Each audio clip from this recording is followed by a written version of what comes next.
आदाब हाजरीन, गज़ल के कुछ शेर पढ़ रहा हूँ, मुलाज़ा फरमा लें। जाना पड़ा खुदा की तरफ अस्पताल से,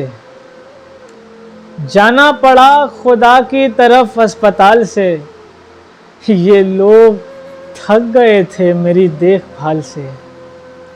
ये लोग थक गए थे मेरी देखभाल से, और हिम्मत जुटा के बोल दो हर बात साफ साफ, हिम्मत जुटा के बोल दो हर बात साफ साफ, इनकार में ज़्यादा सुकून है मलाल से, हिम्मत जुटा के बोल दो हर बात साफ साफ, इनकार में ज़्यादा सुकून है मलाल से। और एक शेर देखें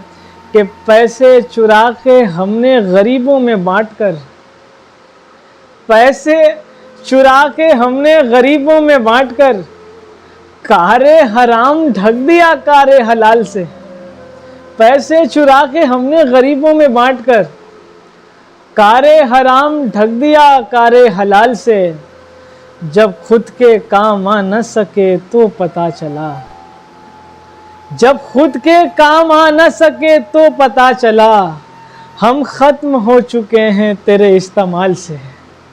जब खुद के काम आ न सके तो पता चला, हम ख़त्म हो चुके हैं तेरे इस्तेमाल से। हो बारे मलालो अश्क उठाएगा वो मेरा, बारे मलालो अश्क उठाएगा वो मेरा, आंसू भी पोंछता है जो मेरे रुमाल से, बारे मलालो अश्क उठाएगा वो मेरा, आंसू भी पोंछता है जो मेरे रुमाल से। और आखिरी शेर देखें कि देखो नमाज़े दीद में डालो ना तुम खलल, देखो नमाज़े दीद में डालो ना तुम खलल, हाथों को दूर रखा करो अपने गाल से। बहुत शुक्रिया।